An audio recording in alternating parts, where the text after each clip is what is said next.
Bismillahirrahmanirrahim. Assalamualaikum warahmatullahi wabarakatuh.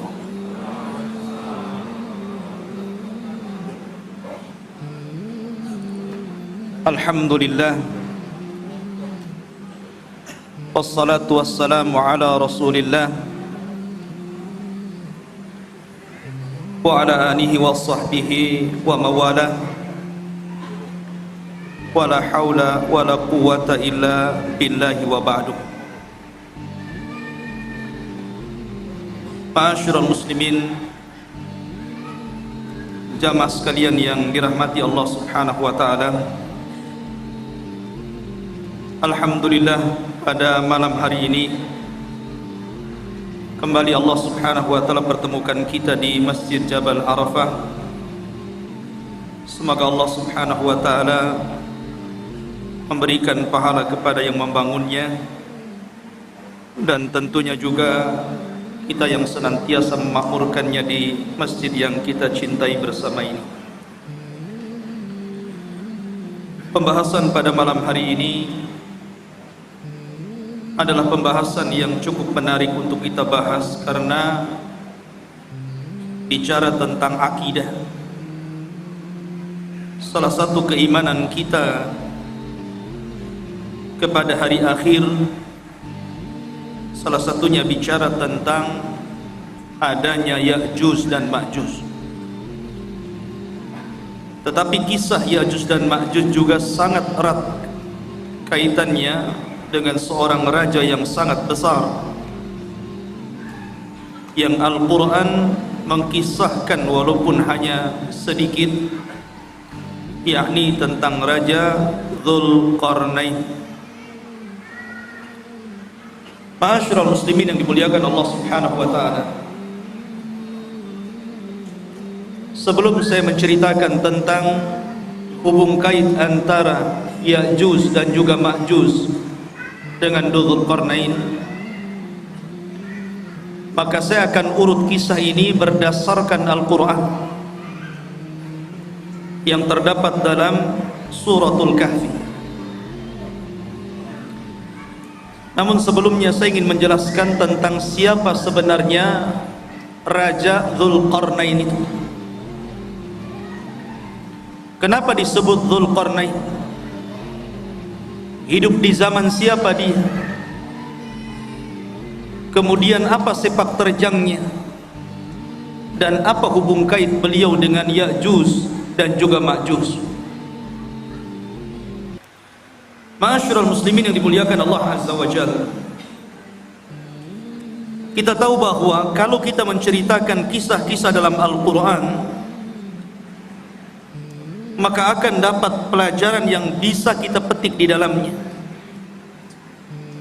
Makanya Allah Subhanahu wa taala berfirman sendiri, laqad kana fi qisasihim ibratun liulil albab. Dan sungguh pada kisah-kisah yang diceritakan dalam Al-Quran itu ada pelajaran besar, khususnya kita yang memiliki akal yang sehat. Bahkan salah satu faidah kenapa Allah Subhanahu wa taala banyak mengkisahkan kisah-kisah dalam Al-Quran, berdasarkan firman Allah Azza wa Jalla, wa kullan naqussu 'alaika min amba'ir rusul ma nuthabbitu bihi fuadah. Dan begitulah kami kisahkan kepadamu ya Muhammad tentang habar-habar para utusan, tidak lain dan bukan hanya untuk menetapkan dan memberikan ketenangan kepada hatimu. Karena dengan kisah-kisah dalam Al-Quranul Karim banyak pelajaran yang diambil oleh Rasul sepanjang perjalanan dakwahnya, dan itu juga berlaku kepada kita umatnya. Ma'asyiral muslimin yang dimuliakan Allah Subhanahu wa taala, bicara tentang kisah Dzulqarnain dulu sebelum kita masuk kepada kisah Ya'juj dan Ma'juj. Kisah Dzulqarnain ini sebenarnya dikisahkan dalam Al-Quran karena ada sebab turunnya. Di zaman Nabi SAW, orang-orang musyrik itu berupaya untuk mencegah dakwah Rasul dengan berbagai macam upaya. Salah satunya dengan cara mencari orang yang cerdas, orang yang berilmu untuk meruntuhkan dakwah. Jadi mencari dalil kepada orang alim, tapi bukan untuk mencari kebenaran, tapi mencari pembenaran untuk meruntuhkan dakwah.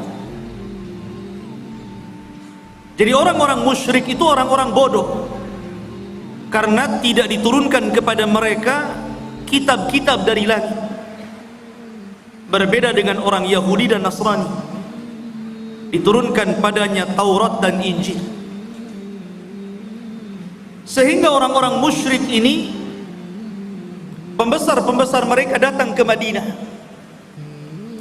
kemudian bertanya kepada orang Yahudi tentang sosok orang yang mengaku nabi di daerahnya, maksudnya Nabi SAW. Maka orang-orang Yahudi mengatakan kepada orang-orang musyrik, kalau memang orang yang mengaku nabi di daerahmu betul-betul seorang nabi, tanyakan kepadanya 3 perkara. Kalau dia sanggup menjawab, berarti dia seorang nabi. Tapi kalau dia tidak sanggup menjawab, dustakan kenabiannya.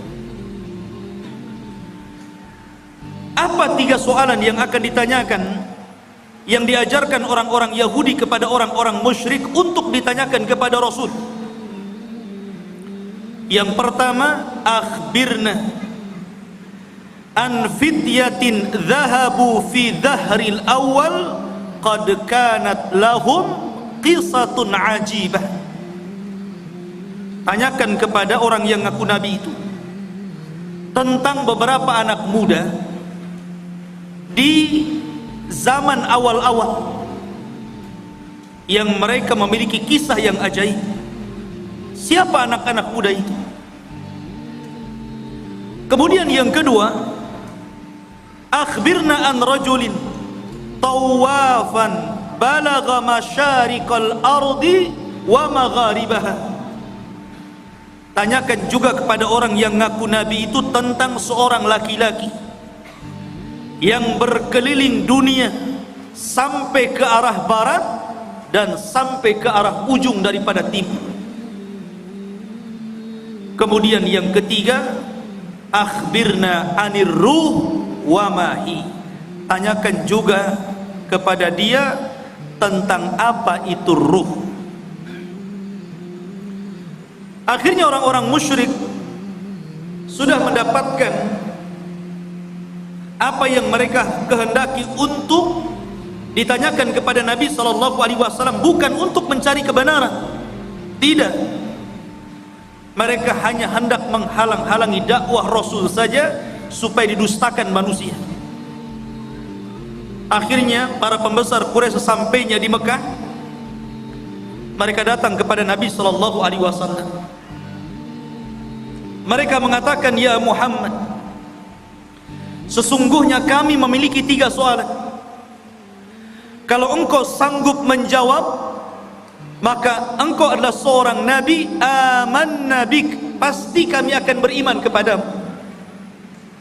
Tapi kalau engkau tidak sanggup menjawab, memang engkau ini nabi palsu, pendusta.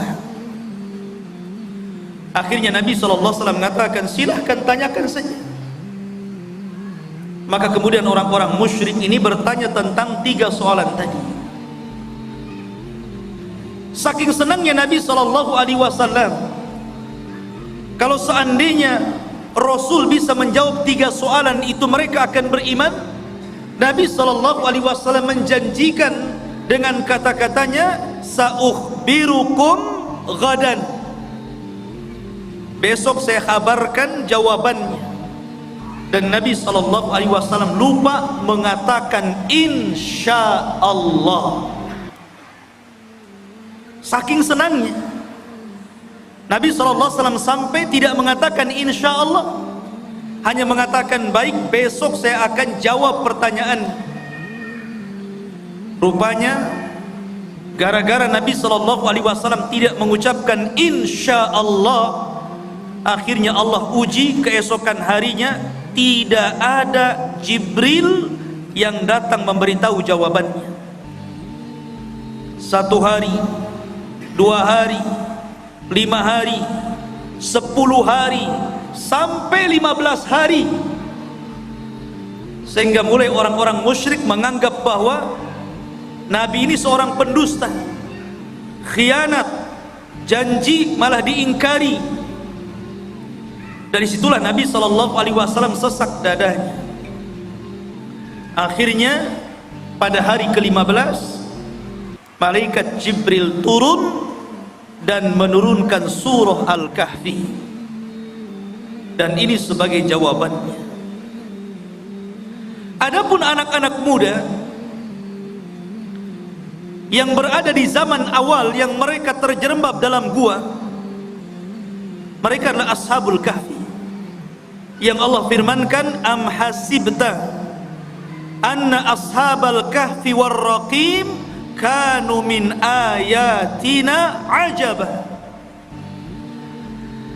Apakah engkau mengira bahwa anak-anak muda yang terjerembab dalam Al-Kahfi, gua yang dalam itu, warraqim, raqim itu papan yang ada nama-nama Ashabul Kahfi, itu disebut raqim, dan itu tertera di dinding depan gua Al-Kahfi itu.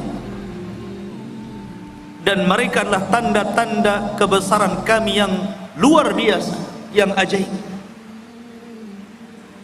Adapun anak muda yang berkeliling dunia sampai mencapai ujung barat dan ujung timur, ujung selatan dan ujung utara, adalah Dzulqarnain, di mana Allah Subhanahu wa taala berfirman, yas'alunaka an dzil qarnaini qul sa'atlu alaikum minhu dzikra. Mereka bertanya-tanya kepadamu tentang siapa Dzulqarnain.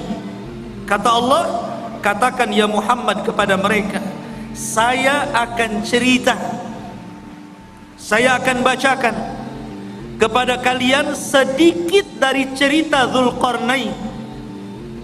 Kata-kata minhu itu menunjukkan sedikit, karena memang Al-Quran tidak panjang lebar menceritakan Dzulqarnain, tidak sebagaimana cerita Ibrahim, cerita Nabi Musa dan yang lain, hanya cuplikan kecil.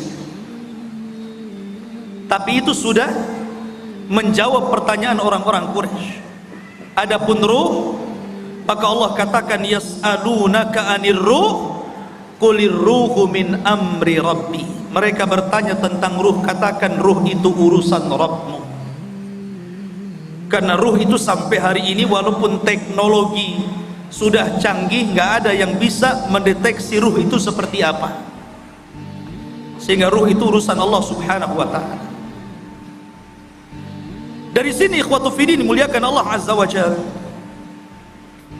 sebab cerita Dzulqarnain itu dari sebab turunnya ayat ini dari pertanyaan orang-orang Quraisy. Dan subhanallah ikhwan, gaya dakwah orang-orang Quraisy itu ditiru oleh sebagian orang-orang yang tidak suka dengan dakwah. Terkadang ada orang jahil, dia ingin menghancurkan dakwah. Caranya apa? Bertanya kepada orang alim, tetapi yang tidak sepakat dengan orang alim yang hendak dijatuhkannya. Dia hanya minta fatwa saja. Setelah dapat fatwa bukan diamalkan, tapi untuk menjatuhkan lawan. Makanya banyak orang-orang alim yang alimnya itu bukan untuk memperbaiki manusia, terkadang untuk memecah belah manusia. Dan mereka adalah ulama su', ulama-ulama yang jelek.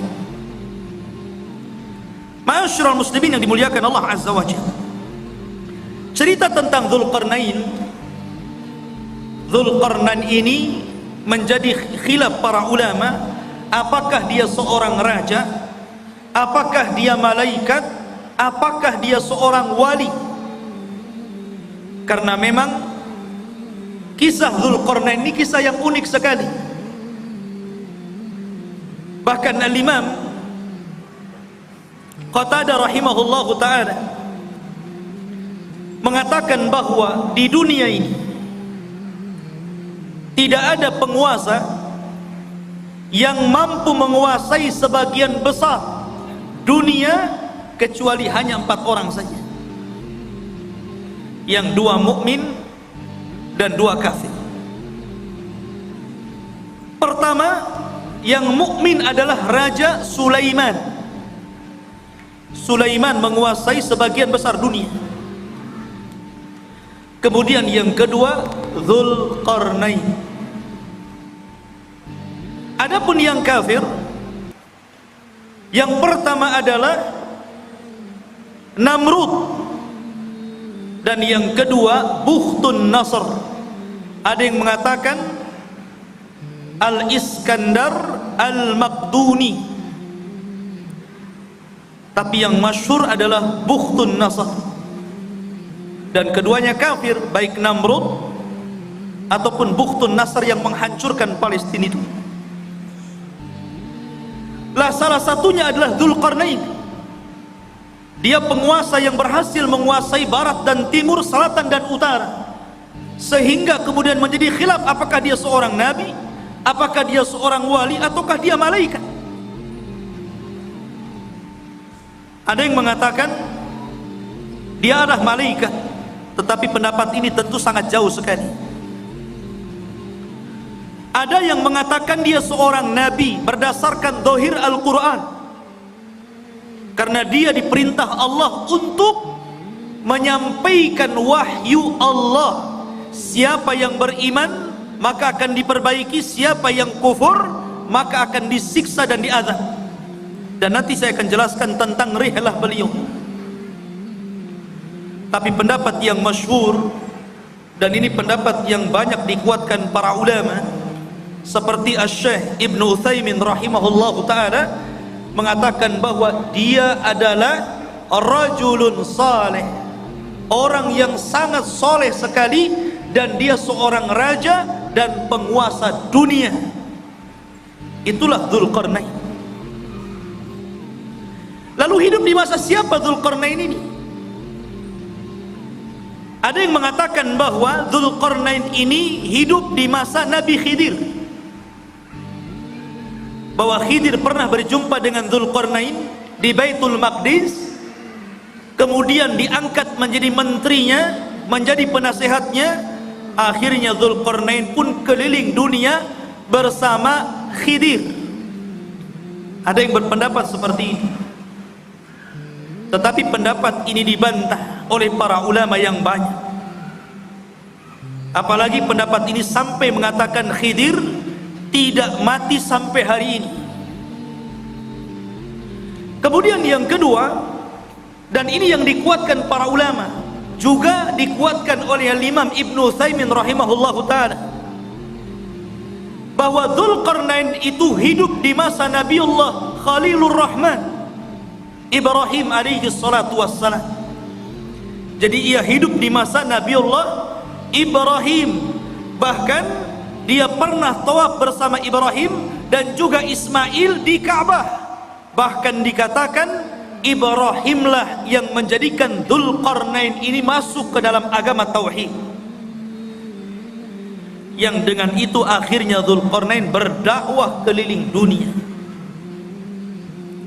Ini salah satu pendapat Al-Imam Ibnu Utsaimin rahimahullahu ta'ala dalam fatwa Nur ala Darbi, di mana Ibnu Utsaimin mengatakan huwa malikun salihun kana ala ahdil khalil Ibrahim. Dia adalah raja yang saleh, hidup di masa Nabiullah Ibrahim alaihi salatu wassalam, wa yuqalu annahu tafa ma'ahu bil baiti fallahu a'lam. Bahkan dikatakan dia pernah tawaf bersama Ibrahim di Baitullah, Allahu a'lam. Itu perkataan dari Imam Ibnu Utsaimin rahimahullahu taala. Ma'asyiral muslimin yang dimuliakan Allah Azza wa Jalla. Baik, kenapa dia disebut Dzulqarnain? Dzu itu artinya pemilik. Qarnain itu dua tanduk. Kenapa disebut pemilik dua tanduk? Ada yang mengatakan bahwa kenapa raja tersebut digelari pemilik dua tanduk atau dalam bahasa Arabnya Dzulqarnain. Pendapat yang pertama, karena dia memakai mahkota dan dalam mahkotanya itu berbentuk dua tanduk. Jadi ada tanduk dalam mahkotanya dari kanan dan kiri dari tembaga. Ada yang mengatakan disebut Dzulqarnain karena dia pernah dipukul sebelah kanannya kemudian mati dan terluka. Kemudian Allah hidupkan kembali. Kemudian dipukul oleh kaumnya, kemudian mati dan kemudian dihidupkan kembali. Ada yang berpendapat seperti itu, ya terima saja, namanya pendapat. Makanya disebut Dzulqarnain. Ada yang mengatakan karena bentuk kepalanya seperti dua tanduk, ada tanduknya di kepalanya. Dan tentu ini ba'id, sangat jauh. Dan pendapat yang terakhir inilah yang banyak dikuatkan para ulama. Disebut Dzulqarnain karena dia ketika berdakwah mengajak manusia ke dalam tauhid, maka dia berjalan ke arah barat sampai ujung terbenamnya dan ke arah timur sampai tempat terbitnya. Dan tempat terbit serta tempat terbenamnya itu disebut qarnai syaitan, dua tanduk setan. Makanya Nabi SAW melarang jangan sholat ketika terbit matahari dan ketika terbenam matahari, karena ketika itu muncul dua tanduk syaitan. Maka ketika Dzulqarnain berdakwah sampai ujung barat, sampai terbenam matahari, bahkan sampai ujung timur, sampai terbitnya matahari, berarti dia melakukan kedua perjalanan, kedua tanduk syaitan, sehingga akhirnya dia digelari sebagai raja pemilik dua tanduk ataupun Dzulqarnain. Ini yang paling akrab mungkin ya, yang paling dekat berdasarkan nas Al-Quran, bagaimana perjalanan beliau ke ujung barat dan timur itu. Ma'asyiral muslimin yang dimuliakan Allah Azza wa Jalla, perjalanan Dzulqarnain ini adalah perjalanan yang luar biasa. Seorang raja yang seluruh kekayaannya, seluruh hidupnya hanya untuk mengajak manusia kepada tauhid. Makanya kalau kita cerita para raja, saya kira di negeri kita saja cerita para raja banyak ya. Ada Raja Majapahit, ada raja ini, raja itu. Di negeri kita paling banyak cerita raja itu. Kata Syekhul Islam Ibnu Taimiyah rahimahullahu ta'ala, sesungguhnya apabila kita cerita tentang Raja Dzulqarnain, sesungguhnya tidak ada kisah yang lebih indah, yang lebih baik melebihi kisahnya Raja Dzulqarnain, karena banyak ibrah dan pelajaran. Bahkan kisah Dzulqarnain ini sangat menginspirasi bagi dakwah Nabi SAW, karena turunnya cerita Dzulqarnain ini di saat sulit-sulitnya Nabi dalam berdakwah. Jadi ketika Nabi SAW mengalami keperitan dakwah, kesulitan dakwah, tiba-tiba Allah Subhanahu wa ta'ala turunkan ayat dan menceritakan tentang kisah Dzulqarnain, seolah-olah turunnya ayat ini memberikan solusi kepada Nabi SAW dalam dakwahnya. Bahkan disebutkan oleh Safiyur Rahman Al-Mubarakfuri dalam sirah nabinya, ada pelajaran besar.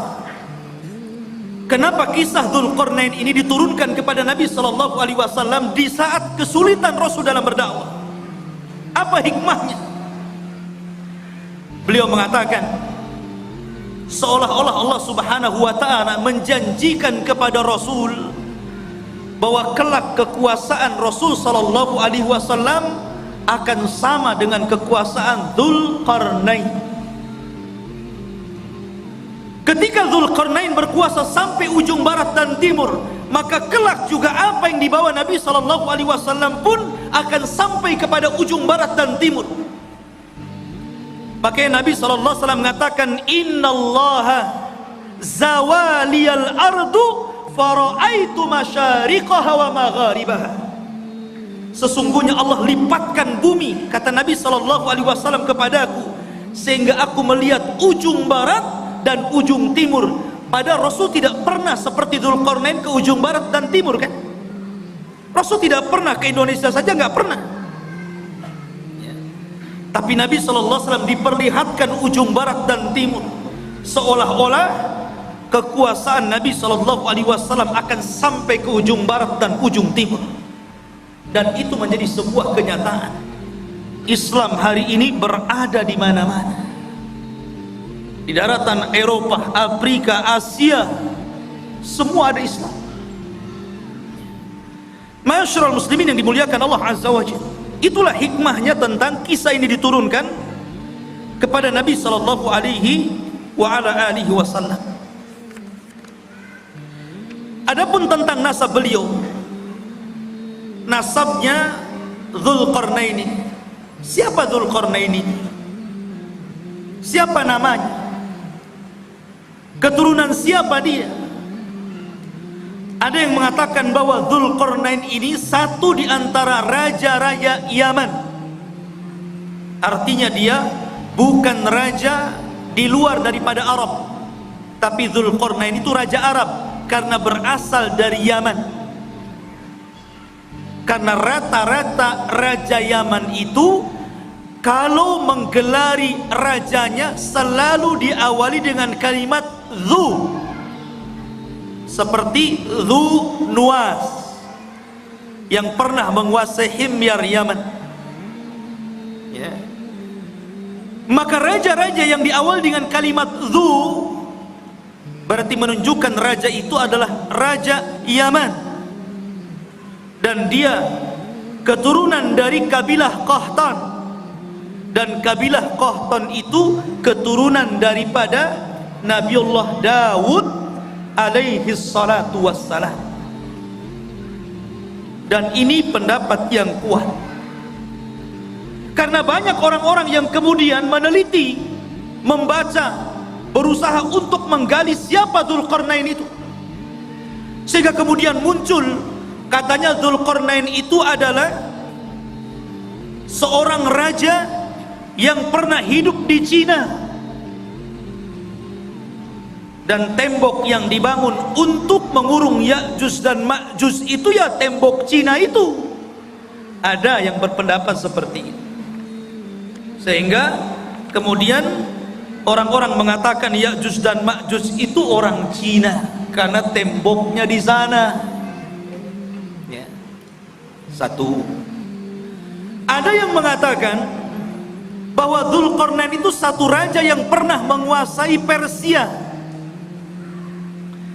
Dan ada juga yang mengatakan bahwa Dzulqarnain adalah Iskandariyah Al-Maqduni Al-Yunani, murid daripada Aristoteles, seorang pencetus filsafat Yunani. Dan ini ada ulama yang mengatakan seperti ini, dan ini banyak sekali yang mengatakan bahwa Dzulqarnain itu adalah Iskandariyah Al-Maqduni Al-Yunan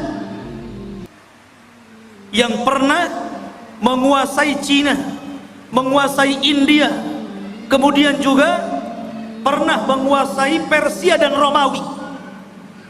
Jadi kekuasaannya besar Iskandariyah Yunan ini, Al-Maqduni ini. Tapi pendapat ini dibantah para ulama. Salah satunya adalah Al-Hafidh Ibnu Hajar rahimahullahu ta'ala membantah. Kenapa? Karena jarak antara munculnya Raja Dzulqarnain dengan Iskandariyah Al-Maqduni Al-Yunan ini jauh sekali. Iskandariyah ini datang setelahnya 2000 tahun, karena dia hidup di zaman yang dekat dengan Isa bin Maryam, dan dia adalah murid daripada Aristoteles. Yang kedua bantahannya, Al-Iskandariyah Al-Maqduni atau Al-Yunan ini dia seorang kafir, tetapi Dzulqarnain adalah raja yang beriman, bukan raja kafir. Yang ketiga, Dzulqarnain orang Arab. Adapun Iskandariyah Al-Maqduni Al-Yunan bukan orang Arab, tapi orang Mesir. Dan inilah yang kemudian dikuatkan oleh Al-Hafidh Ibnu Hajar, Al-Hafidh Ibnu Katsir, dan juga Al-Imam Ibnu Taimiyah rahimahullahu ta'ala membantah pendapat bahwa Dzulqarnain itu adalah Raja Iskandariyah Al-Maqduni Al-Yunan, karena itu hidup di zaman mendekati Isa bin Maryam. Sementara pendapat yang kuat sebagaimana dikemukakan oleh Al-Imam Ibnu Utsaimin bahwa Dzulqarnain itu hidup di masa Ibrahim. Enggak ketemu. Dari sini Dzulqarnain Raja Iskandariyah lah. Tidak ada hubung kait antara Iskandariyah dengan Dzulqarnain. Ada sebuah asar dari turjumanul Quran Abdullah bin Abbas radhiyallahu an, walaupun asar ini fihi nazar, ada pandangan para ulama bahwa usia dakwah daripada Dzulqarnain itu 500 tahun, 500 am, 500 tahun dia berdakwah. Dan wajar, karena usia zaman dulu kan panjang-panjang, lain dengan usia umat sekarang. Pakai di zaman itu pernah ada seorang wanita menangisi anaknya yang meninggal. Dia menangis di kuburan karena meninggal anaknya. Saking sayangnya kepada anaknya, dia menangis di kuburan. Akhirnya dikatakan kepada ibu tersebut, "Kenapa Anda menangis wahai ibu?" Maka ibu itu mengatakan, "Ya, aku baru saja kemalangan, anakku meninggal dunia. Baru saja anakku meninggal dunia dan aku sedih karena peninggalannya." Akhirnya kemudian ditanyakan, "Berapa usia anakmu yang meninggal itu?" Maka ibu tersebut mengatakan, "Sittina sana, 60 tahun. 60 tahun masih bayi. Di zaman dulu. Kalau di zaman sekarang janggutnya sudah sampai pusar, dah kakek. 60 tahun dah mau mati." Akhirnya orang ini mengatakan, "Jangan sedih wahai ibu, karena kelak akan datang sebuah umat yang usianya itu baina sittuna was sab'in, baina sittina was sab'in, antara 60 sampai 70 tahun saja, dan itu usia kita umat Islam." Maka sang ibu tersebut sontak saja kaget dan merasa heran dan mengatakan, "Lau a'tanillahu umrahum," kalau Allah berikan umur mereka yang 60 tahun kepadaku, aku akan jadikan 60 tahun itu untuk sekali sujud kepada Allah Subhanahu wa ta'ala. Lihat, ya usia dulu panjang-panjang, sehingga wajar kalau Dzulqarnain juga keliling dunia sampai 500 tahun, berarti usianya di atas itu kan. Ini satu cerita, namanya asarnya fihi nazar, ya bisa benar bisa salah, karena ada penelitian tentang riwayat. Karena dalam Al-Quran sendiri tidak disebutkan secara detail ya, karena boleh jadi karena tidak ada manfaat penyebutannya. Akhirnya Al-Quran hanya menyebutkan hal-hal yang penting yang bisa dijadikan ibrah dan pelajaran bagi pembacanya. Taib. Itu sedikit muqaddimah tentang siapa Dzulqarnain itu. Di dalam Al-Qur'anul Karim, tepatnya surah Al-Kahfi, ayat yang ke-83. Ayat yang ke-83 Allah katakan, yas'alunaka an dzil qarnaini.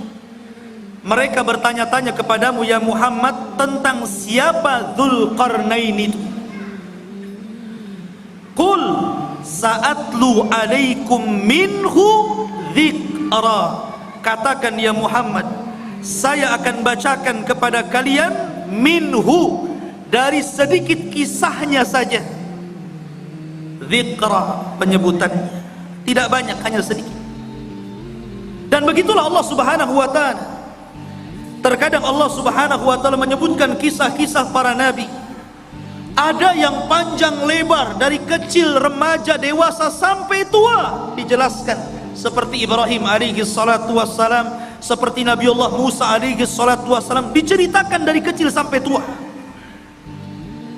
Ada yang diceritakan secara global saja. Salah satunya adalah kisah Dzulqarnain, hanya cuplikan saja. Tapi ada nabi-nabi yang kita kenal namanya, termasuk salah satu nabi daripada nabi-nabi 25 nabi dan rasul yang disebutkan nama dalam Al-Quran. 18 namanya terdapat dalam surah Al-An'am, dan lebihnya tersebar dalam beberapa surat, sehingga sempurna 25 nama nabi dan rasul. Itu pun tidak semua diceritakan. Seperti Dzulkifli, tidak ada ceritanya, hanya namanya saja disebut. Yasa ada namanya disebut, tapi tidak ada ceritanya dalam Al-Quran, baik sedikit ataupun banyak. Dari sini menunjukkan bahwa Allah berfirman, Allah mengatakan, rusulan qad qasasnahum alaika min qablu wa rusulan lam naqsushum alaika wa kallamallahu Musa taklima. Dan ada rasul-rasul yang kami ceritakan kisahnya, tapi ada juga rasul-rasul yang kami tidak ceritakan kisahnya. Tapi kita wajib beriman adanya para rasul dan nabi itu.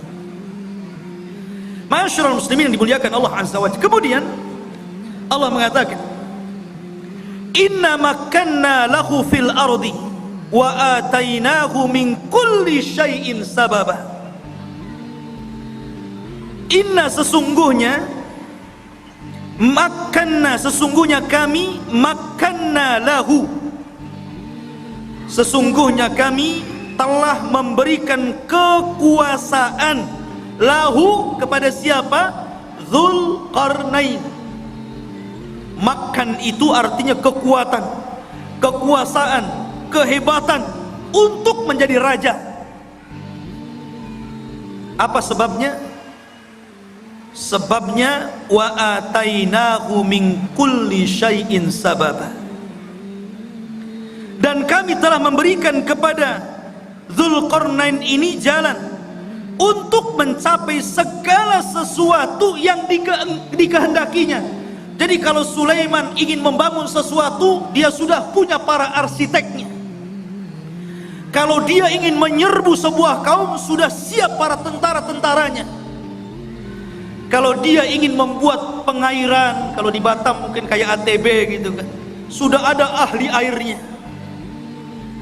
Kalau ingin membuat jalan, sudah ada ahli jalannya. Kalau ingin membuat persenjataan, sudah ada ahli senjatanya. Pokoknya segala sesuatu yang dikehendaki Dzulqarnain ada jalannya, dan Allah Subhanahu wa ta'ala berikan kepada Dzulqarnain untuk kepentingan dakwah.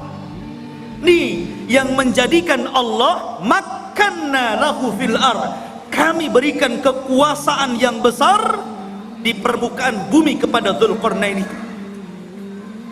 Dan ini sebuah pelajaran bahwa kalau seorang penguasa ingin berkuasa dengan kuat dan tidak bisa ditumbangkan, maka dia harus mengikuti firman Allah Azza wa Jalla, wa atainahu min kulli syai'in sababa. Dia harus punya orang-orang pakar-pakar, harus dekat dengan dia. Pakar ekonomi, pakar politik gitu kan, pakar hubungan antara dalam negeri dan luar negeri, dan pakar-pakar yang lainnya. Kalau dia memiliki pakar-pakar itu dan sesuai dengan bidangnya, maka dia akan kokoh menjadi penguasa. Tapi kalau dia kemudian mencomot menteri asal saja, yang penting bapak senang umpamanya ya, atau mengambil orang-orang dekat yang penting mendukung dia, nah itu tidak akan inna makkanna lahu fil ardh. Jadi betul-betul harus orang-orang ahlinya seperti Dzulqarnain, baru penguasa itu akan kuat kekuasaan. Kemudian Allah mengatakan fa'atba'a sababa, maka mulailah Dzulqarnain mengikuti satu jalan. Ingat, perjalanan Dzulqarnain dalam berdakwah ini banyak sekali, tapi Al-Quran hanya menceritakan 3 perjalanan dakwahnya saja, karena ini yang paling vital, yang paling penting, dan banyak pelajaran yang kita bisa petik, khususnya bagi Anda para penguasa. Karena ini seorang raja. Kalau Anda ingin menjadi penguasa negara, hendaklah pelajari kisah Dzulqarnain, karena ini contoh bagi para raja. Sebagaimana pernyataan Imam Syekhul Islam Ibnu Taimiyah rahimahullahu taala, tidak ada kisah yang terbaik para raja melebihi kisahnya Dzulqarnain. Perhatikan perjalanan pertama. Allah mengatakan, hatta idza balagha maghribasy syamsi wajadaha taghrubu fi ainin hamiyatin wa wajada indaha qauman qulna ya dzal qarnain imma an tu'adziba wa imma an tattakhidha fihim husna fa amma qala amma man zalam fa sawfa nu'adzibuhu thumma yuraddu ila rabbih fayu'adzibuhu adzaban nuqra. Perhatikan ini perjalanan pertama Raja Dzulqarnain, hingga apabila dia telah sampai ke tempat terbenam matahari. Ketika dia sampai kemana? Ainin. Ain itu maksudnya lautan. Hamiyatin maksudnya yang bentuknya seperti lumpur hitam. Jadi beliau mengarah ke arah barat karena terbenam matahari di situ. Terbenam matahari di mana? Di barat. Pertama kali perjalanan Dzulqarnain ke mana? Ke arah barat. Dia berjalan ke arah barat. Dan di sini Allah mengatakan ainin hamiyah, maksudnya lautan yang menghitam seperti lumpur hitam.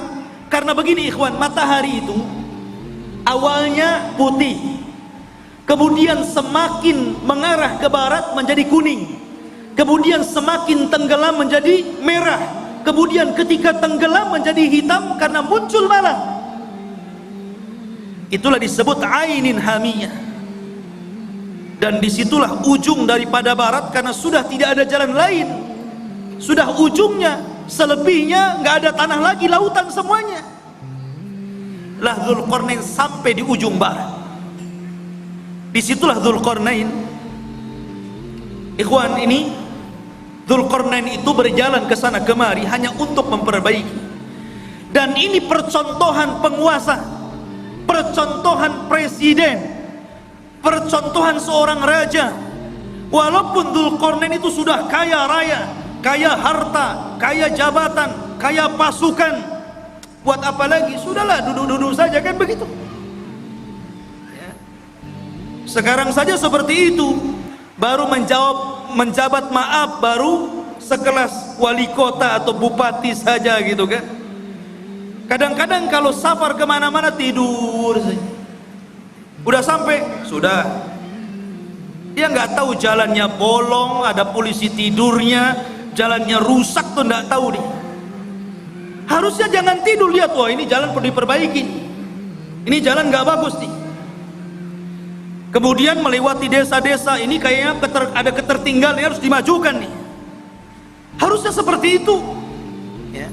Lah Dzulqarnain ini, dia kalau masuk ke sebuah desa dan desa itu ada ketertinggalan, dimajukan. Apa yang kalian butuhkan? Kalian butuh kedokteran? Kami letakkan di para dokter, ajarkan mereka kesehatan. Kalian perlu untuk pembangunan, nih saya letakkan arsitek, ajari mereka bagaimana cara membangun rumah dan gedung.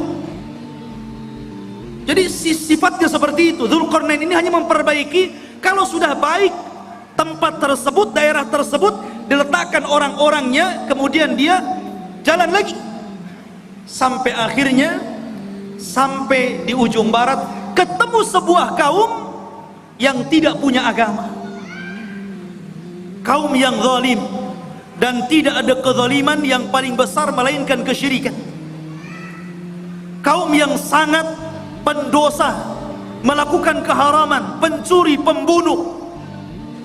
Lah Dzulqarnain ini mendapatkan kaum di arah barat seperti itu. Makanya Allah mengatakan di dalam ayat ini, ya Dzulqarnaini, wahai Dzulqarnain, wahai Raja Dzulqarnain, imma an tu'adzib wa imma an tattakhidha fihim husna. Terserah engkau. Apakah engkau mau menghukum orang-orang jahat ini, orang-orang zalim ini, orang-orang yang tidak beriman ini, ataukah engkau ingin berbuat baik kepada mereka? Terserah.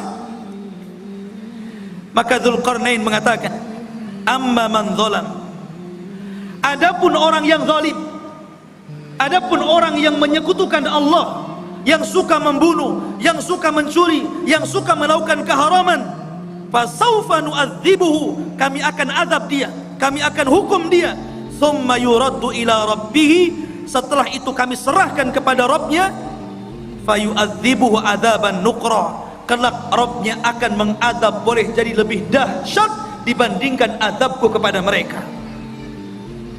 Tetapi sebaliknya, wa amma man amana wa amila salihan falahu jazaan al-husna wa sanaqulu lahu min amrina yusra.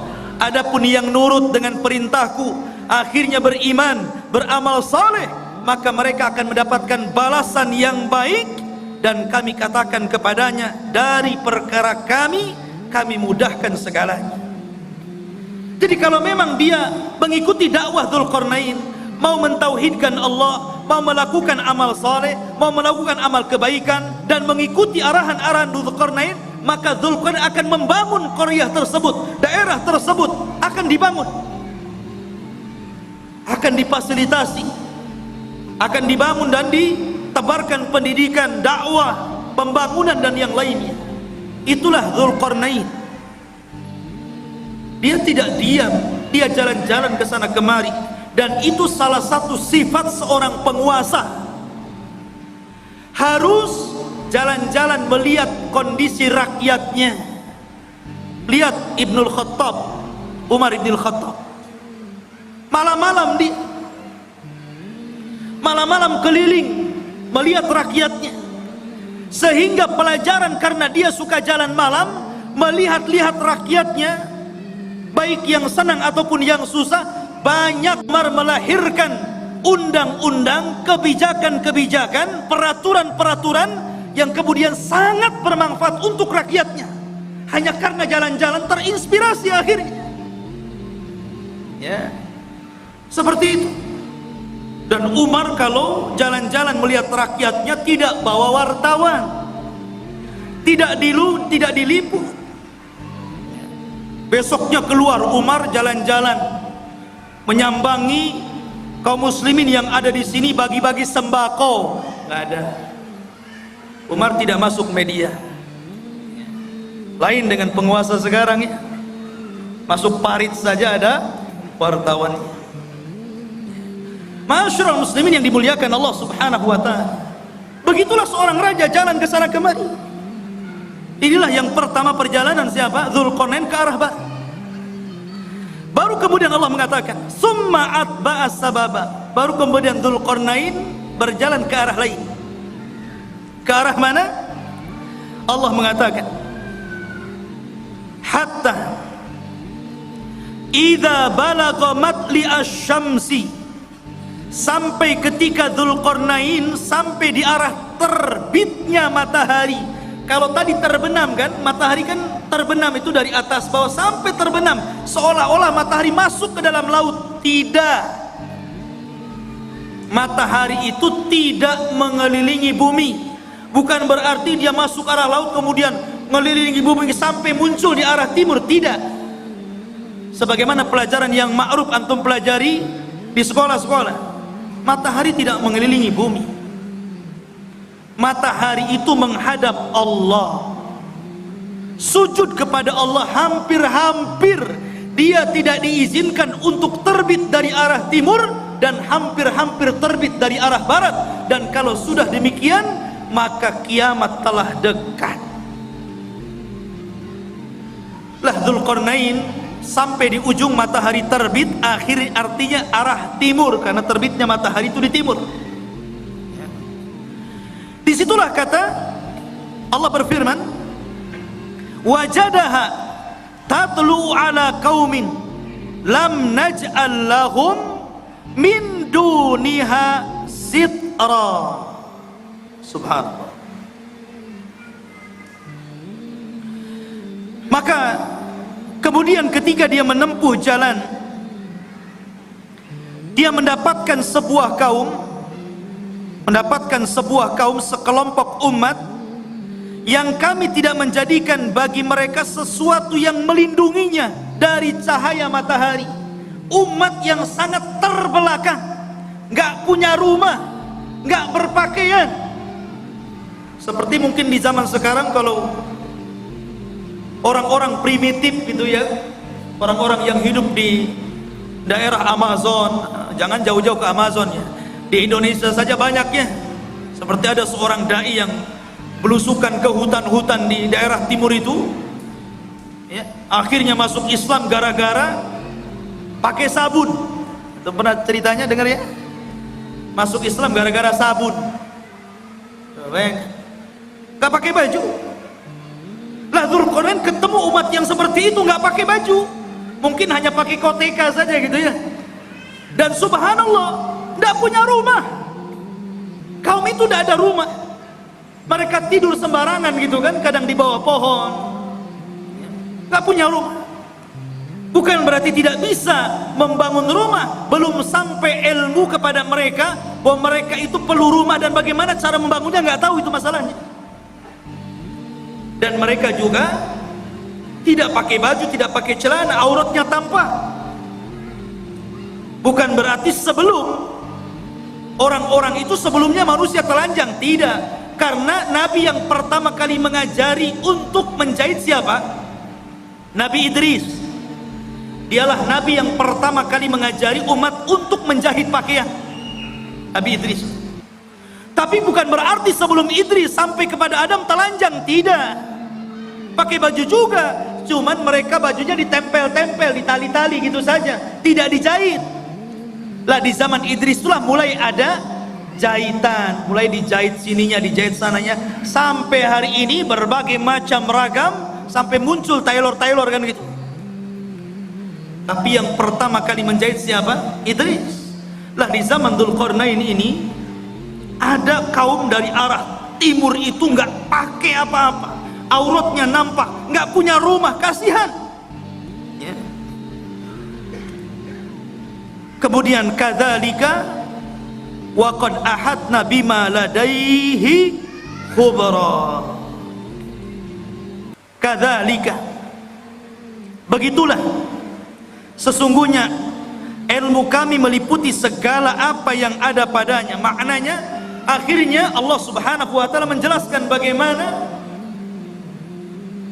Dzulqarnain diberikan kemampuan oleh Allah untuk memperbaiki umat itu. Pelan-pelan Dzulqarnain mengajarkan bagaimana cara membuat rumah, kemudian bagaimana cara berpakaian, kemudian diajak untuk beriman kepada Allah. Akhirnya mereka pun beriman kepada Allah lewat dakwah Dzulqarnain. Dari sini menunjukkan bahwa kekuasaan itu dicapai untuk dakwah. Jangan antum memilih penguasa kalau tidak ada kepentingan kepada agama. Itu catatannya.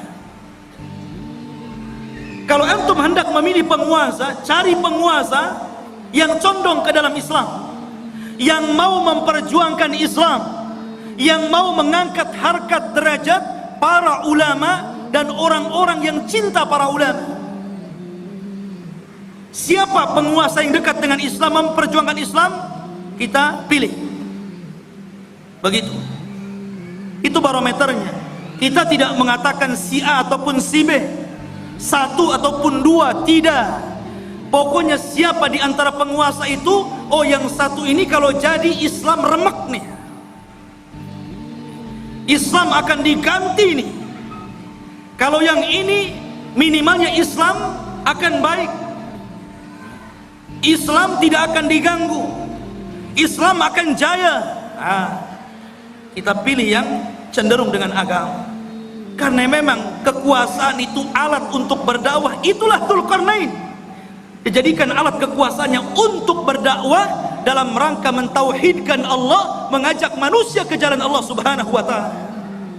Harusnya seperti itu.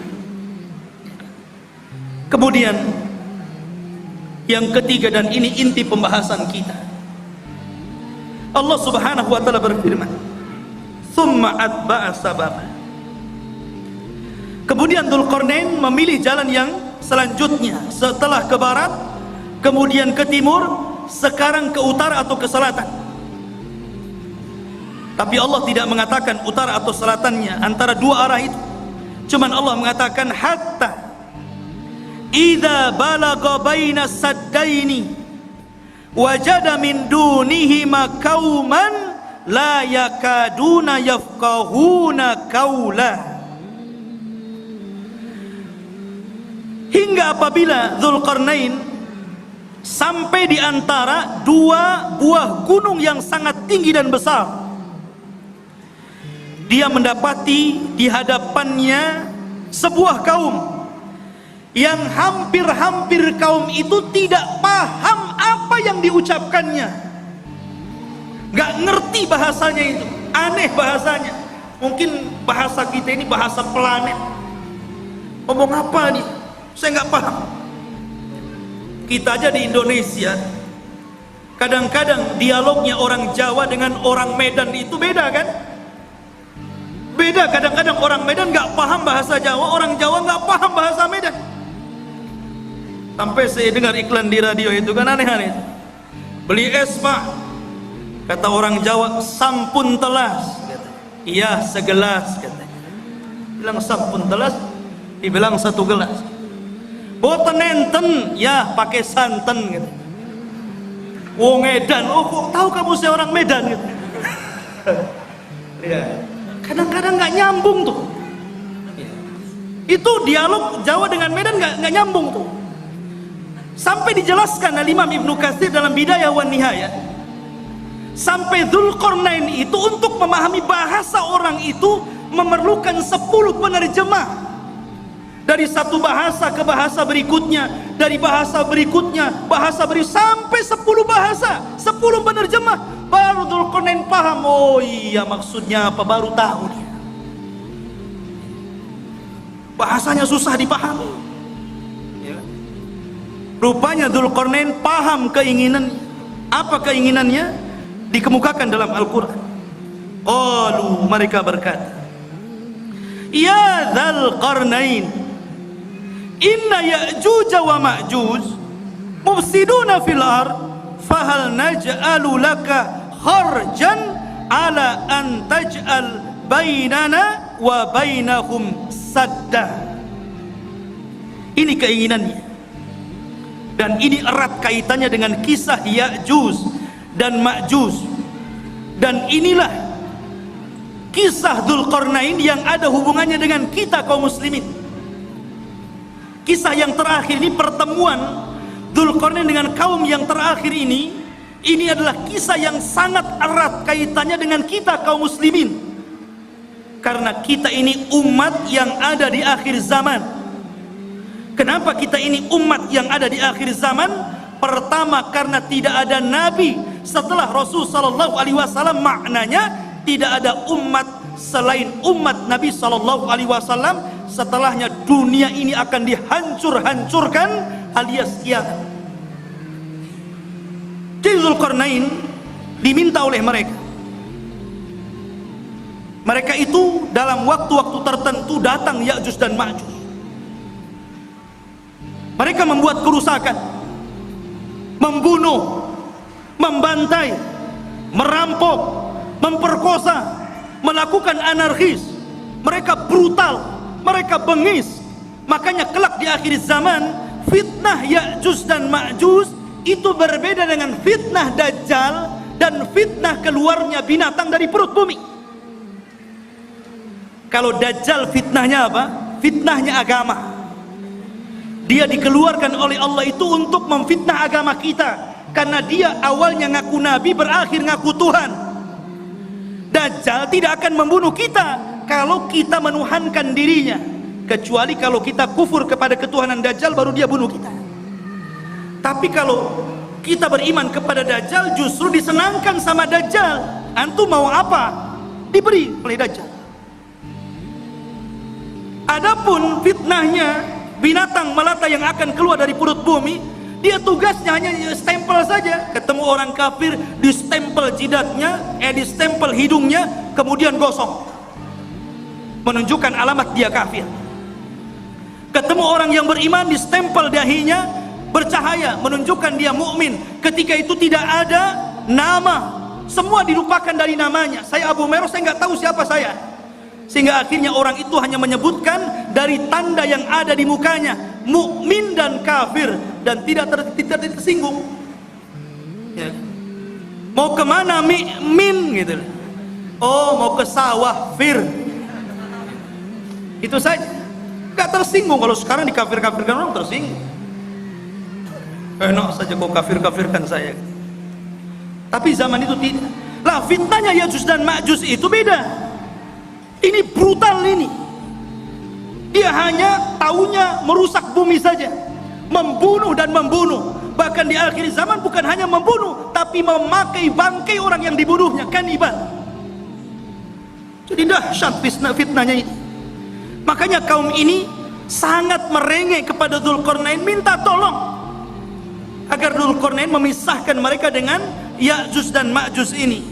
Makanya dia mengatakan, ya Dzulqarnain, wahai Dzulqarnain, inna Ya'juj wa Ma'juj, sesungguhnya Ya'juj dan Ma'juj itu mufsiduna fil ard, dia merusak bumi. Kata para ulama mentafsirkan ketika memaknai apa yang dimaksud merusak di situ, ada yang mengatakan yang dimaksud merusak di situ adalah sebagaimana yang dikatakan Wahab ibn Munabbih, bahwa mereka yaf'aluna amala qaumi Lut. Pertama, mereka itu kaum yang homoseksual. Ini kata-kata Wahab ibn Munabbih. Jadi kalau sekarang ada orang yang terjangkit penyakit homoseksual, berarti pengikut Ya'juj dan Ma'juj. Itu menurut Wahab ibn Munabbih. Ingat tuh, jangan sekali-kali mendukung LGBT. Ya. Itu perilakunya Ya'juj Ma'juj itu. Tapi jangan antum katakan, tuh lihat Ya'juj Ma'juj. Tengok orang banci, hati-hati ada Ya'juj Ma'juj. Boleh. Ini menjelaskan bahwa kerusakan dalam ayat Al-Kahfi tadi, menurut Wahab ibn Munabbih, mereka merusak bumi, artinya mereka melakukan amalan kaum Lut.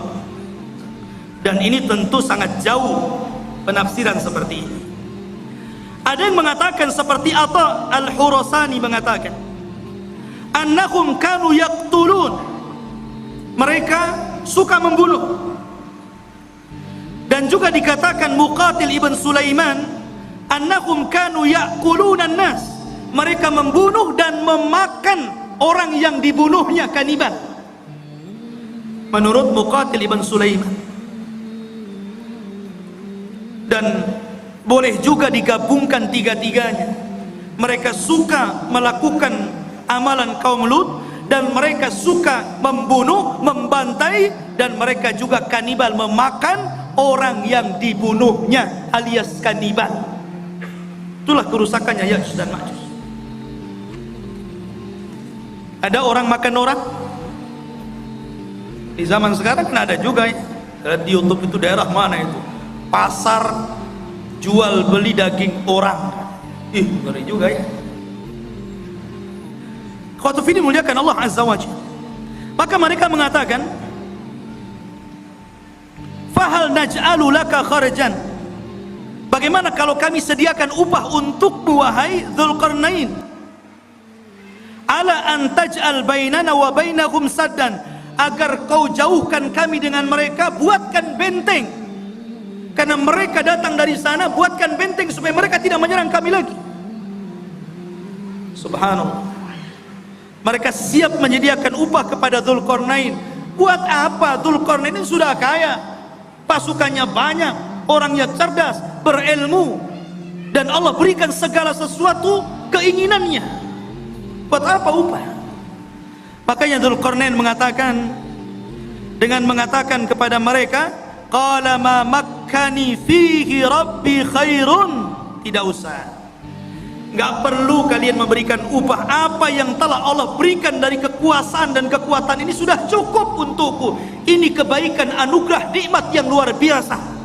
Nggak perlu. Nih, seorang raja harus seperti itu. Jangan menyusahkan masyarakat. Harus memberikan kesenangan kepada masyarakat. Ma'asyiral muslimin yang dimuliakan Allah Azza wa Jalla. Tetapi Dzulqarnain hanya mengatakan, fa'inuni bikuwatin aj'al bainakum wa bainahum radma, tetapi tolong bantu aku, sediakan orang-orang kuat di antara kalian untuk kerja bakti bersamaku. Nanti aku akan jadikan antara kalian dengan Ya'juj dan Ma'juj itu dinding pemisah, supaya dia tidak menyerbu kalian lagi. Inilah jiwa besar seorang pemimpin, membangun sebuah bangunan yang luar biasa yang belum pernah dibangun orang-orang sebelum dan setelahnya. Bahkan bangunan itu sendiri tidak tahu siapa yang tahu, nggak ada yang tahu. Sampai sekarang kan nggak ada yang tahu, walaupun berbagai macam ilmuwan meneliti dengan kecanggihan alat-alat di zaman sekarang, dengan teknologi transportasi yang memudahkan mereka untuk berpindah satu negeri ke negeri yang lainnya, sampai sekarang masih gaib, masih belum ditemukan, agak-agak kira-kira saja, mungkin di sini, mungkin di situ. Sampai-sampai Imam Ibnu Katsir meriwayatkan sebuah kisah Raja Abbasiyah, di mana Raja Abbasiyah itu mereka mengirimkan pasukan untuk mencari di mana bentengnya yang dibangun Dzulqarnain ketika mengurung Ya'juj dan Ma'juj. Mengirim delegasi, dan dikatakan oleh Raja Al-Wathiq ketika itu sebagai penguasanya, sebelum kau ketemu benteng itu jangan pulang. Akhirnya berangkat tuh pasukan itu dari satu negara ke negara berikutnya, dari satu daerah ke daerah berikutnya, menyeberangi lautan, menyeberangi gunung, dan begitu seterusnya, sampai akhirnya selama 2 tahun baru ditemukan benteng tersebut. Tapi Ibnu Katsir sendiri tidak menyebutkan sanad riwayatnya, sehingga tidak bisa dijadikan pegangan kisah ini. Allahu a'lam ada di mana. Yang jelas sudah ada, ya. Walaupun sebagian para ulama seperti Lajnah Daimah dan juga Syekh bin Baz rahimahullahu taala, ketika ditanya tentang di mana sebenarnya benteng yang dibangun Dzulqarnain itu, yang mengurung padanya Ya'juj dan Ma'juj dan akan keluar di akhir zaman, maka Syekh bin Baz hanya mengatakan min kibalil masyriq, dari arah timur, maksudnya kota Madinah. Kalau antum berada di Madinah, ke arah timurnya. Kemudian diisyaratkan ke daratan Cina, ke daratan Cina. Ya. Ada yang mengatakan bahwa benteng itu terletak di daerah daratan Armenia. Ada yang mengatakan Azerbaijan di daerah Georgia, ya. Itu sebagian ulama mengatakan seperti itu. Tetapi sekali lagi tidak bisa ditegaskan seperti itu. Cuman dari arah timur. Apakah Cina? Tidak. Ya'juj Ma'juj bukan Cina. Walaupun ada sebagian orang yang melihat ciri-ciri daripada hadis Rasul, kok ciri-ciri itu melekat kepada orang-orang Asia. Orangnya pendek, mukanya bulat, matanya sipit. Jangan-jangan saya pula. Bukan. Ya'juj dan Ma'juj itu belum keluar. Kalau Cina sudah keluar dari dulu, ya. Di mana-mana. Dia belum keluar. Dan dia di balik tembok. Dan kelak akan dikeluarkan Allah di akhir zaman. Bukan sekarang, di akhir zaman. Karena Ya'juj dan Ma'juj itu Allah keluarkan setelah Allah hancurkan bentengnya. Itu ketika setelah Isa bin Maryam turun, itu pun pasca terbunuhnya Dajjal. Dajjal dibunuh dulu, baru setelah itu selang beberapa waktu Isa dan kaum muslimin diuji lagi oleh Allah, tiba-tiba runtuh daripada apa yang sudah dibangun Dzulqarnain, sadnya ini, bendungannya ini, bentengnya ini. Akhirnya dari situ min kulli hadabin yansilun, maka mereka keluar dari benteng itu seperti bah yang turun dari bukit, saking banyaknya gitu. Keluar semuanya. Karena dalam riwayat Abdullah bin Umar radhiyallahu an, di antara mereka Ya'juj dan Ma'juj itu dikisahkan bahwa tidak mungkin mati seorang Ya'juj dan Ma'juj itu kecuali kalau seandainya mereka telah mendapatkan 1000 keturunan baru mati, ya. Jadi kalau seandainya keturunannya sudah 1000 baru dia mati. Itu dalam sebuah athar. Makanya wajar kalau jumlah mereka banyak. Ketika Adam alaihi salatu wassalam dipanggil oleh Allah dan mengatakan, ya Adam akhrij bi'tsan nar, wahai Adam, keluarkan utusan-utusan neraka. Adam kaget, ya Rabb, wama bi'tsun nar, apa utusan neraka itu? Maka Allah mengatakan, setiap 1000 penduduk neraka keluarkan satu orang dan masukkan ke dalam surga. Artinya 999 masuk neraka dan 1 masuk surga. Ketika itu Allah mengatakan kepada Adam, 1 dari kalian dan 999 dari Ya'juj dan Ma'juj. Jadi jumlah mereka banyak.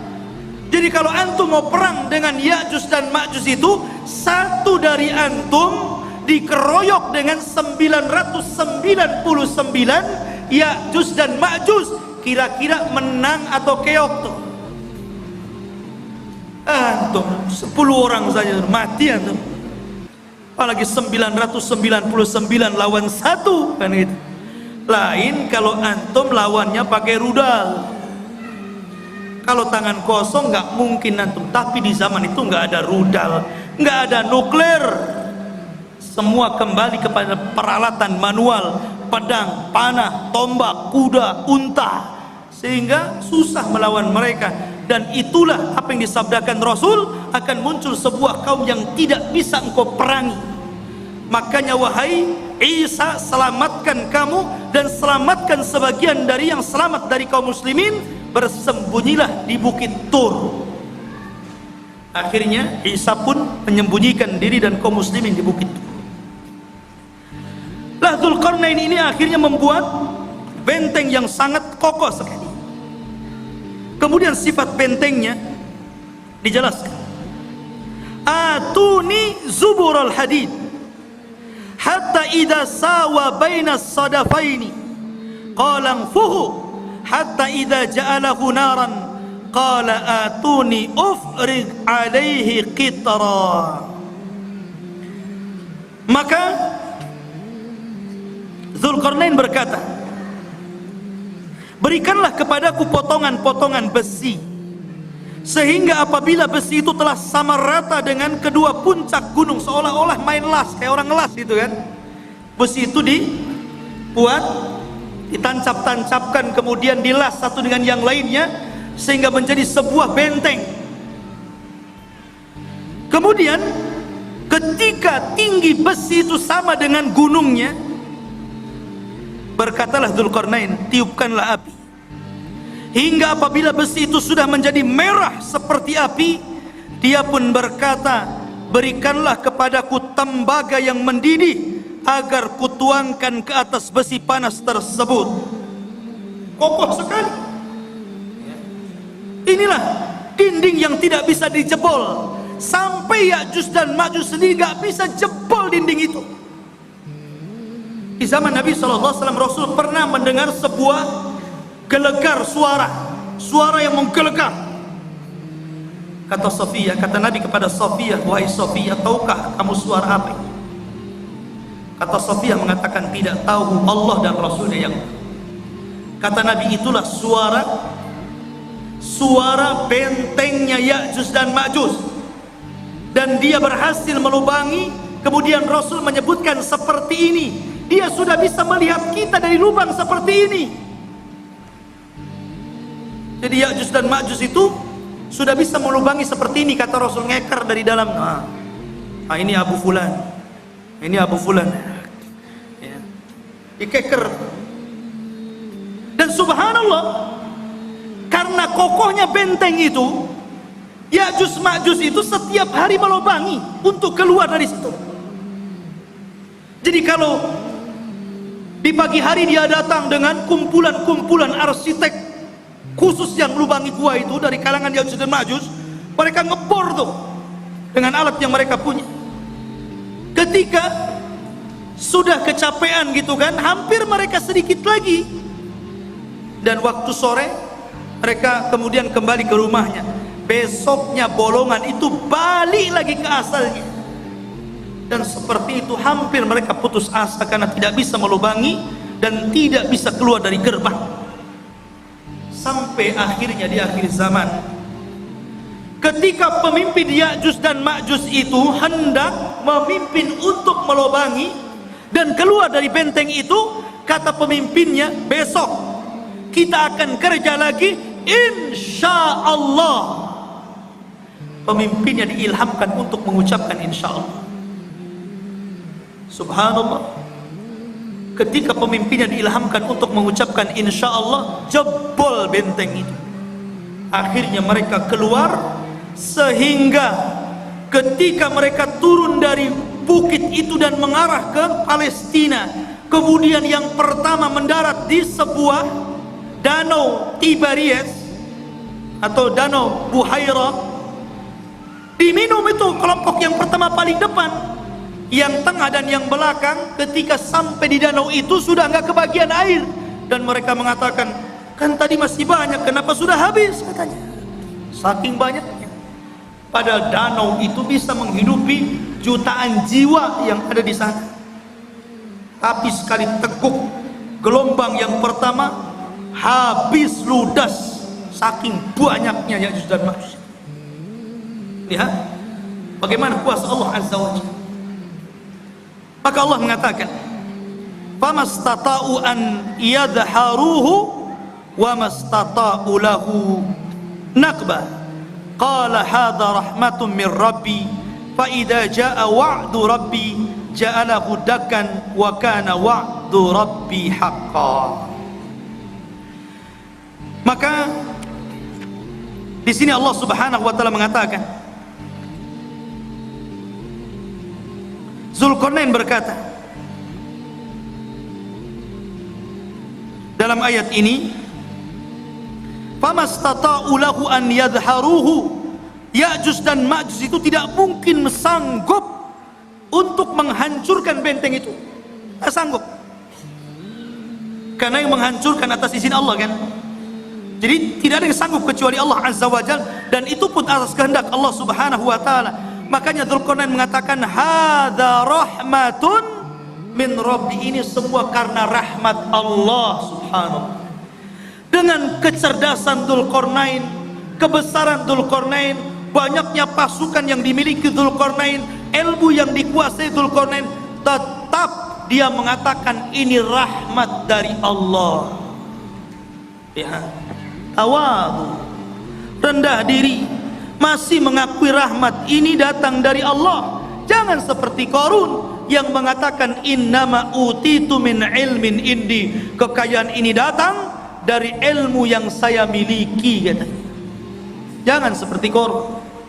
Dzulqarnain tetap mengatakan ini rahmat dari Allah subhanahu wa ta'ala. Ma'asyiral muslimin yang dimuliakan Allah azza wa jalla, itulah kilasan daripada cerita Dzulqarnain. Sedikit kita cerita tentang Ya'juj dan Ma'juj. Ya'juj dan Ma'juj adalah keturunan daripada salah satu putra Nuh alaihi salatu wassalam, namanya Yafis ibn Nuh. Nuh memiliki 4 putra, Ham, Syam, Yafis, Kan'an. Tapi Kan'an kafir dan tidak masuk ke perahu, akhirnya mati diterjang ombak dan tufan. Sehingga yang selamat adalah Ham, Syam dan Yafis. Dari keturunan Syam inilah lahir para nabi dan rasul. Dari keturunan Ham ini lahirlah orang-orang yang berkulit hitam. Dan dari keturunan Yafis inilah lahir bangsa Asia, salah satunya kabilah Ya'juj dan Ma'juj. Salah satu dari keturunan kabilah Yafis adalah Ya'juj dan Ma'juj, dan semuanya masuk neraka. Tidak ada yang masuk surga. Ya, karena mereka diciptakan untuk membuat fitnah, sama dengan Dajjal. Ya. Ma'asyiral muslimin yang dimuliakan Allah azza wa jalla, kalau kita tahu bahwa Ya'juj dan Ma'juj adalah keturunan Yafis ibn Nuh, dari sini maka kita katakan Ya'juj dan Ma'juj itu manusia, bukan binatang, apalagi tumbuh-tumbuhan. Dia manusia dan bukan jin. Karena sebagian para ulama mengatakan, sebagaimana dinukilkan oleh sebagian para ulama, seperti dikatakan Ka'ab al-Akhbar. Ka'ab al-Akhbar ini seorang ulama yang masuk Islam di zaman Umar ibn al-Khattab. Kunyahnya Abu Ishaq, dan dia banyak menukilkan ilmu ahli kitab, dan dia banyak diterima riwayatnya. Ada beberapa riwayat yang ditolak karena Israiliyat. Salah satu kisah Israiliyatnya, Ka'ab al-Akhbar mengatakan bahwa Ya'juj dan Ma'juj itu terdiri dari 3 golongan. Kelompok yang pertama tingginya seperti syajaratul aruz. Syajaratul aruz, pohon aruz ini pohon yang sangat tinggi, seperti pohon mangga yang ada di Lubnan. Jadi Ya'juj dan Ma'juj itu raksasa, karena tinggi seperti pohon aruz, katanya, yang ada di Lubnan, ma'ruf, setinggi pohon kelapa gitu. Jadi kalau muncul sekali nginjak kayak gempa, blok blok blok gitu. Itu satu golongan. Yang kedua, ada dari Ya'juj dan Ma'juj itu kelompok yang beda. Dia memiliki tingginya 4 hasta dan lebarnya 4 hasta. 1 hasta itu setengah meter. Kalau 4 hasta berarti 2 meter. Tingginya 2 meter, lebar badannya 2 meter. Kotak. Ya kan? Tinggi 2 meter, badan 2 meter, 4 persegi namanya. Ya. Sepompok. Kemudian yang ketiga, katanya dia adalah makhluk yang memiliki 2 telinga yang lebar. 1 telinganya untuk mencari mangsa, dan 1 telinganya untuk selimut badannya ketika tidur. Saking lebar telinganya itu. Semana itu bentuknya. Ini satu pendapat dari Ka'ab al-Akhbar. Ada juga pendapat dari Abdullah bin Abbas radhiyallahu an mengatakan, Ya'juj dan Ma'juj itu bukan besar, tapi dia orang kerdil. Ada satu kelompok itu tingginya cuma 1 jengkal, ada yang 2 jengkal, paling tinggi 3 jengkal. Segini, tinggal ditendang saja. Itu satu pendapat. Tapi yang jelas bahwa ini hanya ijtihad para ulama. Pendapat yang kuat kita mengambil berdasarkan zahir hadis. Ketika Nabi SAW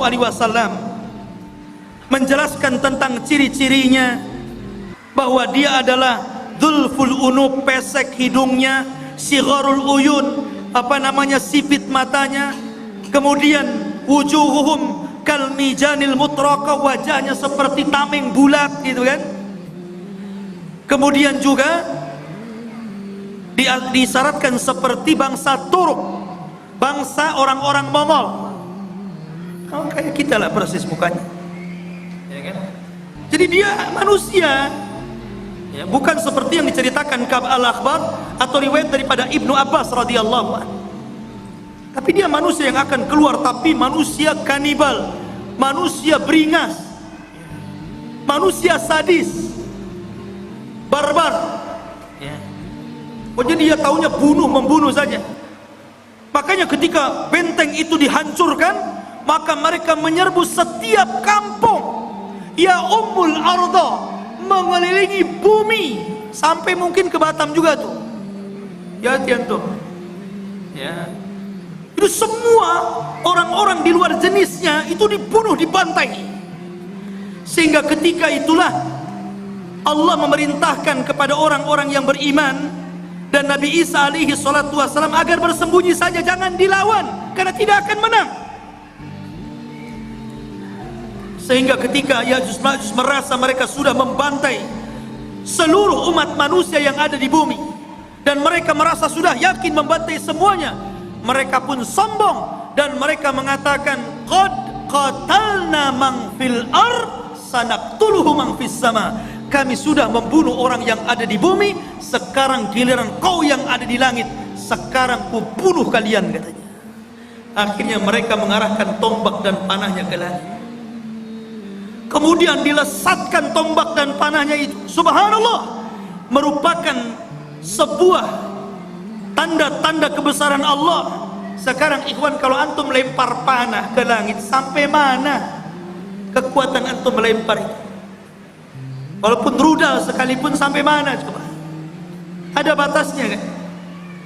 Tapi oleh Allah sengaja disedot panah itu. Jadi panahnya itu terus disedot sengaja sampai ke dalam awan, sampai dah nggak kelihatan lagi. Dari situ Allah kembalikan panah dan tombak, dan sengaja ujung-ujungnya seolah-olah dilumuri darah, seolah-olah orang yang di langit sudah mati. Akhirnya ketika panah dan tombak itu kembali ke bumi, yakin mereka sudah membunuh orang yang di langit dan orang yang di bumi. Lengkaplah kesombongan mereka. Dari situlah, karena kesombongan mereka lah, akhirnya Allah subhanahu wa ta'ala menghancurkan mereka. Dengan cara apa? Berperang? Tidak ada sanggup yang memerangi. Tapi Allah kalau menghancurkan sebuah kaum, bagi Allah itu mudah. Ketika Allah menghancurkan orang-orang yang hendak menghancurkan Ka'bah dari Abrahatul Asram dan pasukan gajahnya, cukup mengirim burung laut. Ketika Allah subhanahu wa ta'ala memberikan azab kepada orang-orang yang kufur, yang disebutkan dalam surah Al-Kahfi, pemilik 2 kebun, yang kebun itu kayak sorga. Kalau masuk ke kebun itu bawa keranjang, tidak perlu dipetik, keluar, masuk kebun, keluar sudah penuh keranjangnya. Kayak sorga, kufur mereka. Akhirnya Allah mengadab kaum tersebut dengan cara apa? Mengutus tikus sebesar kucing. Ada tikus sebesar kucing? Ada. Tikus Jakarta. Bukan, antum jangan kotor otaknya. Tikus-tikus got itu kan gede itu ya. Antum tahu tikus got itu? Itu kalau ketemu kucing, kucingnya yang lari. Ya. Jadi dikeluarkan tuh tikus-tikus menggerogoti apa? Sad Ma'rib, bendungan sungai Ma'rib digerogoti. Akhirnya hancur bendungan itu. Kemudian airnya meluluhlantakkan sebuah negeri yang sangat subur, negeri Sabah itu. Dan tidak ditanami kecuali sedikit. Akhirnya semuanya menjadi rata dan tidak ada yang tersisa tumbuhan kecuali hanya pohon bidara, sidrin, dan beberapa pohon yang tidak ada manfaat. Begitu juga ketika Allah menghancurkan Ya'juj dan Ma'juj. Apa yang Allah kirim? Allah tidak kirim buaya, baik buaya laut atau buaya darat. Allah tidak kirim harimau, Allah tidak kirim gajah, tapi Allah kirim ulat, nagab, dud. Itu yang dikirim. Ketika Ya'juj dan Ma'juj tertidur di malam hari, rupanya Allah kirim ulat kemudian masuk ke dalam tengkuknya. Ketika ulat itu masuk ke dalam tengkuknya dan menjadi virus dalam badannya, tiba-tiba satu Ya'juj dan Ma'juj mati dan meninggal dunia, seperti antum mematikan gardu listrik, satu mati, mati semuanya. Bayangkan. Jadi satu Ya'juj Ma'juj mati, mati semua. Subhanallah. Ya. Tetapi yang kerepotan Nabi Isa, cemana membuang bangkainya setiap satu jengkal ada di permukaan bumi itu. Akhirnya kemudian Isa berdoa agar Allah membersihkan bangkai-bangkainya. Dikirimlah burung seperti burung-burung unta, sebesar burung-burung unta itu, sebesar unta, dikirim. Kemudian diambil jasadnya dan dilempar entah berantah di mana, di laut mana. Dan ketika itu banyak binatang-binatang yang memakan makanan daging bersyukur kepada Allah Azza wa Jalla. Mereka menjadi kenyang dan gemuk karena banyak bangkai Ya'juj dan Ma'juj di mana-mana. Akhirnya setelah dibuang oleh burung-burung tersebut, Allah menurunkan hujan karena barakah doanya Nabi Isa. Dengan hujan itu akhirnya mengguyur langit, bumi yang kotor dengan bangkai, sisa-sisa bangkai darah dan nanahnya, dan dibuang ke lautan. Akhirnya bumi menjadi subur kembali dan Isa pun hidup beberapa tahun setelahnya, dan itulah kehidupan yang paling indah sepanjang kehidupan manusia.